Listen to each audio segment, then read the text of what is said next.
The production of this program is made possible thanks to the support of the following and viewers like you. The numbers are staggering. Studies consistently show that 20 to 30% of prescriptions are never filled, and approximately 50% of medications are not taken as prescribed. According to a review in Annals of Internal Medicine, it's called non-adherence, and it is 100% preventable by the people who it afflicts. The Annals of Internal Medicine estimates non-adherence accounts for approximately 125,000 deaths and at least 10% of hospitalizations, costing the American healthcare system between $100 and $289 billion a year. Former Surgeon General C. Everett Koop put it bluntly, drugs don't work in patients who don't take them. Well, enter Lynda Brown-Ganzert, the founder and CEO of Curatio, an online platform that not only helps patients keep the prescription schedules they are given, it also provides them with access to a myriad of resources and networks that support subscribers to the service in more than 104 countries and in 15 different languages. I invited Lynda Brown-Ganzert to join me for a conversation that matters about an online platform that reaches out to people who may feel isolated by bringing them together. Lynda, welcome. Thank you. Tell me about this platform. I've spent pretty much my entire career using technology to connect people, and it wasn't until I became a patient myself, I went through a complicated pregnancy, and I went, oh my gosh, this is a really isolating experience. It's hard to find information I trust. It's hard to find other people that are going through it, and there's some stigma and isolation there. You're not going to post on Facebook that you're having these challenges, and so you know, as an entrepreneur, I started thinking about that, and then I started thinking about whether other people had the same challenges, and it turned out that a lot of people do. And so here we are, you know, with a fantastic team. We've built a platform that helps people connect to other people that are going through the same thing, and helps them with everything they need to do on a day-to-day basis, that whether that's learning about their condition, getting support, medication reminders, programs, live events, and that social piece, which is so important and is often so missing when you're going through a health challenge.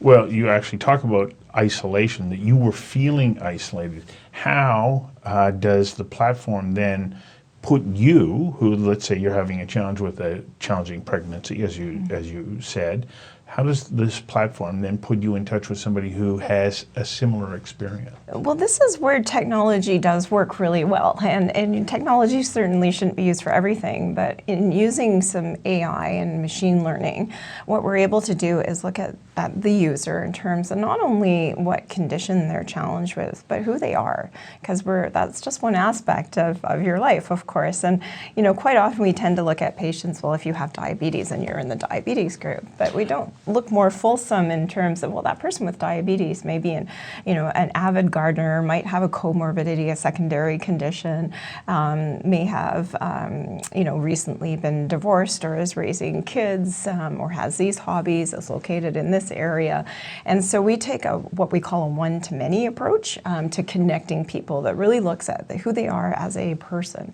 And so just because you share a disease condition doesn't mean you're going to have a lot in common. So we increase the odds of making that match by looking at the things that you have in common. So let's say you come into a group like this and you're like, okay, how is the group going to help or support me as I work my way through the health challenges associated with, well, dealing with diabetes, especially, let's say, type 1, but also type 2.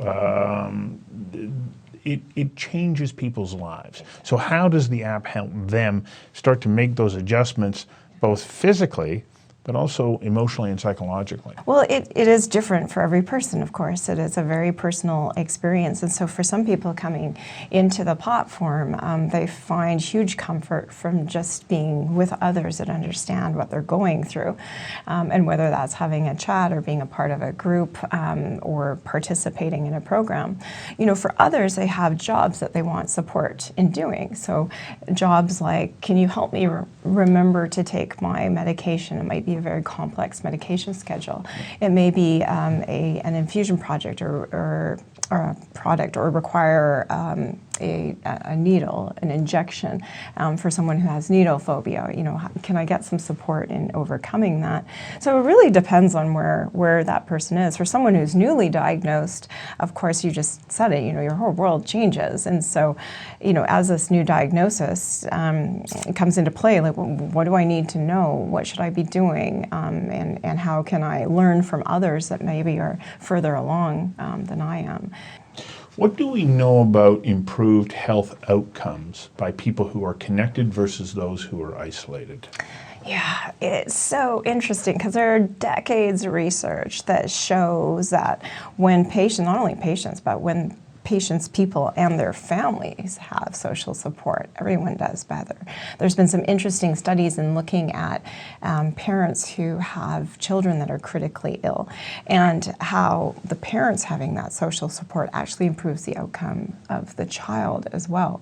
So there's a lot of research that's been done in this area. What's been difficult is how do you deliver that at scale? So that's what we help with is sort of making that connection and doing that at scale in a way that's very personal. I got to get you to hang on for a second while we take a quick commercial break.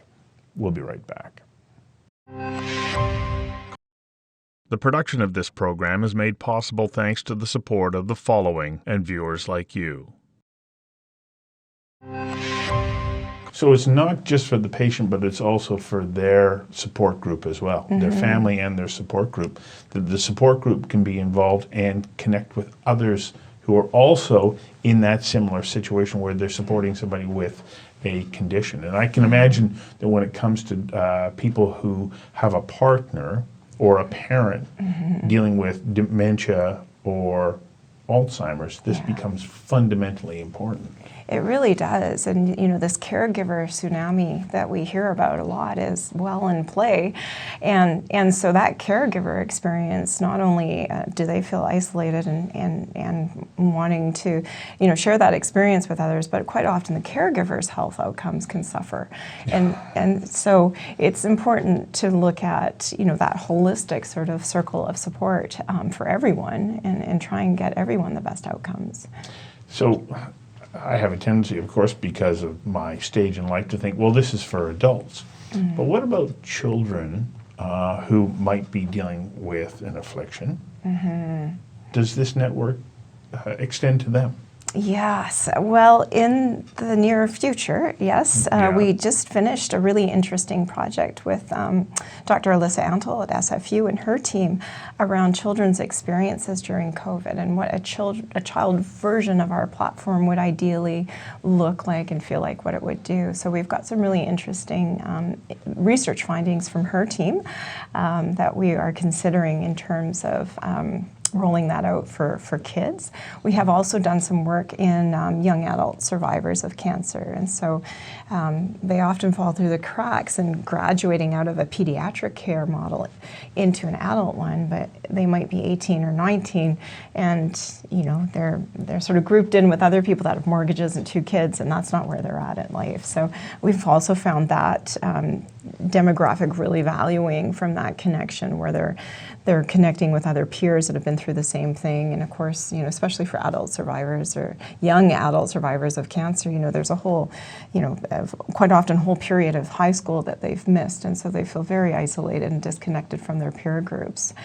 So we saw some tremendous results in that area as well. So do you envision expanding that to siblings of children who are afflicted? Because I know a young person whose elder sibling was diagnosed with diabetes, and the younger sibling went, well, nobody's paying any attention to me, and I don't know what I can do, and that person didn't have a network to reach out to. So I can see that this can expand into, you know, that area as well, because so much of navigating our way through health issues requires that everybody be healthy and feel supported. That is a very interesting idea. So the platform can currently do that. You can have multiple roles, but that use case in particular is one that we haven't looked as in depth in. So I might have to bring you onto the product team here. But that's a really good suggestion, and we tend to look at more in terms of caregivers, but you're absolutely right. That the other siblings within that family are going through their own experience as well. So what else does the platform provide? Oh, well, a whole bunch of things. I mean, first of all, we built it from the very beginning to be privacy compliant. This is a big issue. It's a big issue. And so, because you're working with people and their health conditions and around the world, there's certain things they don't want to disclose publicly. And so that privacy has always been in our DNA. It's very important to us that the user not only feels safe and secure, but they also know that they own their data. And that was a founding sort of principle of ours, is that this is very much privacy about, is paramount. It is, yeah. right? And we're seeing that increasingly. So, we sort of start with that as the privacy compliant. We're also regulatory compliant, which means when we're working with specific therapies, when we're working with pharmaceutical companies, specialty pharmacies that are supporting a patient population on a specific therapy, it means we can also do things like adverse events and pharmacovigilance. So give me more information about how the platform helps pharmacy companies get a better understanding of how the drug is affecting the patients who consume that drug. Yeah, absolutely. And this is another point of connection we don't often talk about, but it's a really powerful one, because that relationship between patients and the therapy providers often been really fragmented or broken, or they haven't even actually been allowed to talk to each other. Yes. And so what this does in a way that is regulatory compliant and safe is provides the patient with the support that they need. And so I'll give you a case study. We were working with a patient population that in the first 3 months, a number of them experience a very common side effect, a headache. And that can be treated, and if you can get through that first 3 months, then you start to see the real benefits and improvements of that. But that first 3 months, 6 to 12 weeks is rough, and so a lot of people fall off or abandon therapy.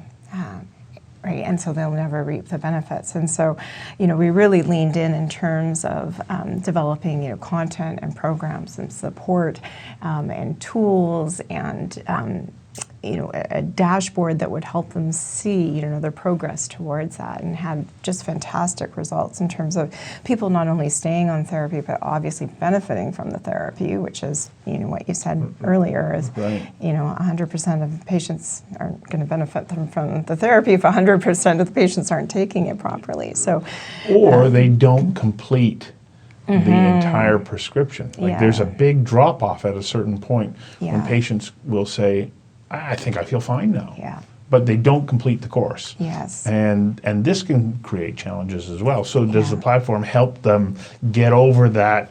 Yeah.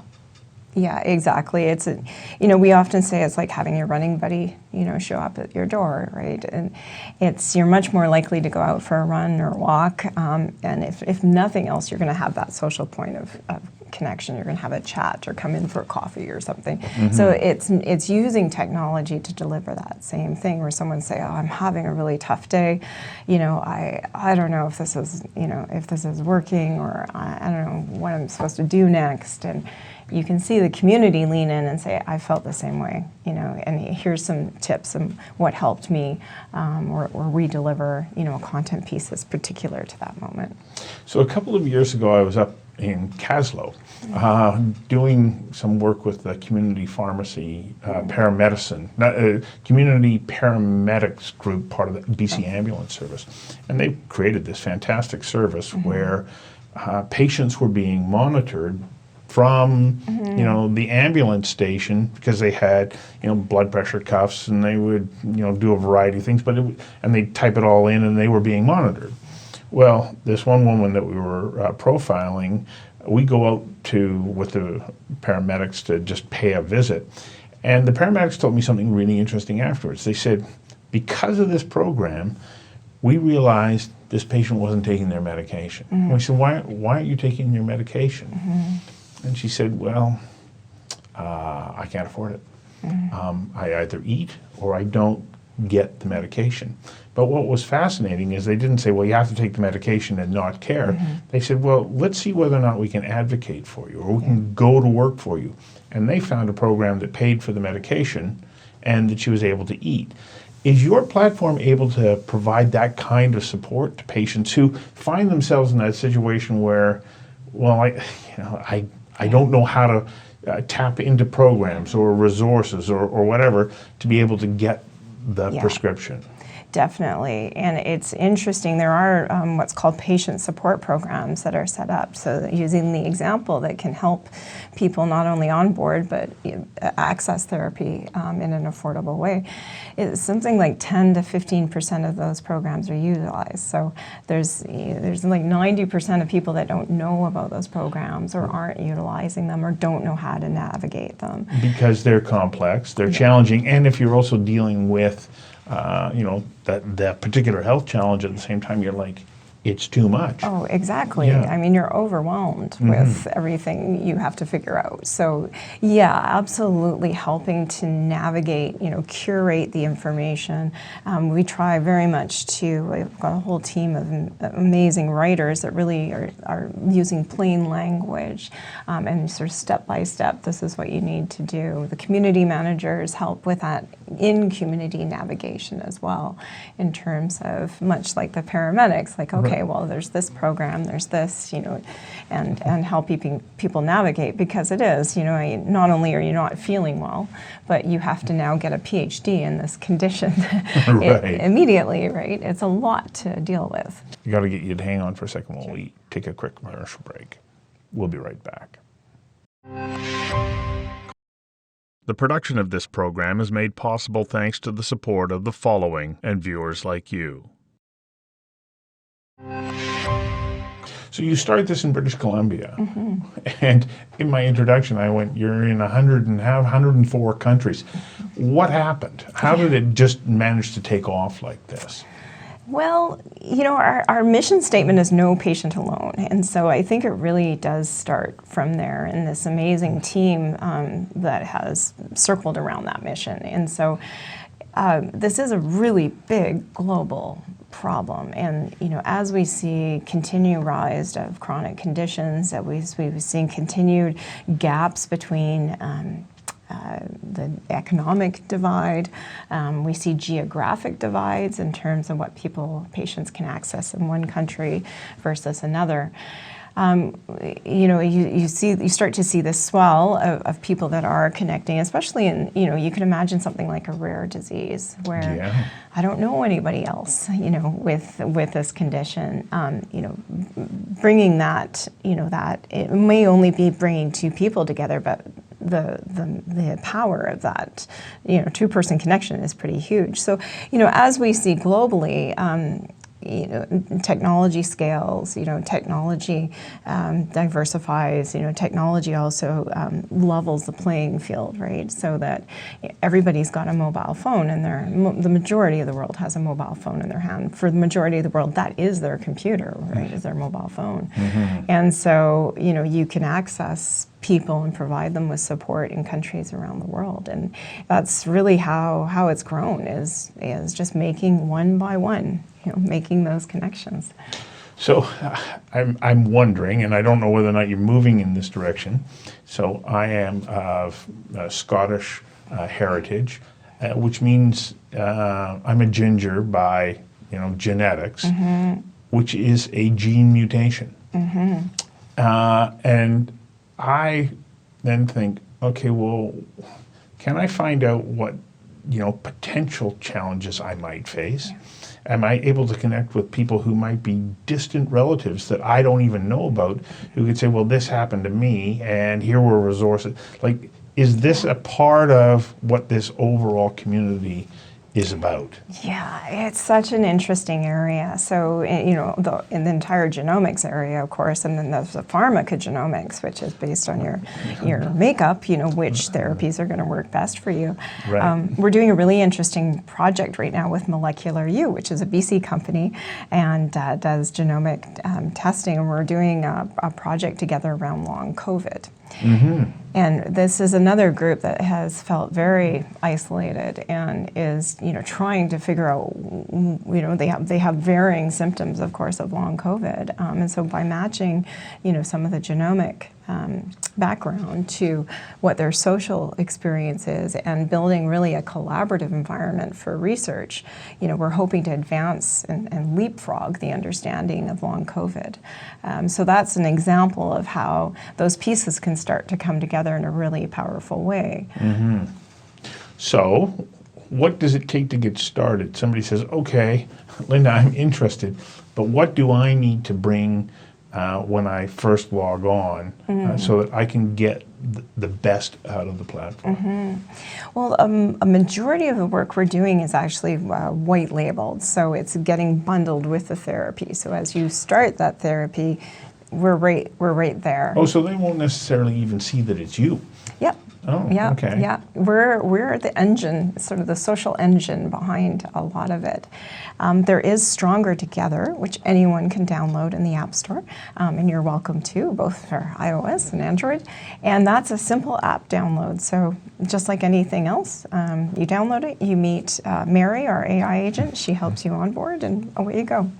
Do they have to show up with particular information, or does it just start, you can start to populate it over time? Exactly, yeah. We start with some beginning information, which we try and keep that really short so that we can start recommending matches. And then as you're using the platform, we're understanding, of course in a de-identified private way, we're understanding what you need and starting to then deliver more refined matches, not only in terms of people, but content and programs and tools.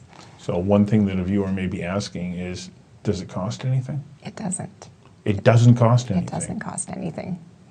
Oh my gosh. Yeah. Maybe that's one of the great gifts of this, that you're able to deliver this service to people without them having to feel the pinch of like, how do I make this work? Exactly. How did you manage to do that?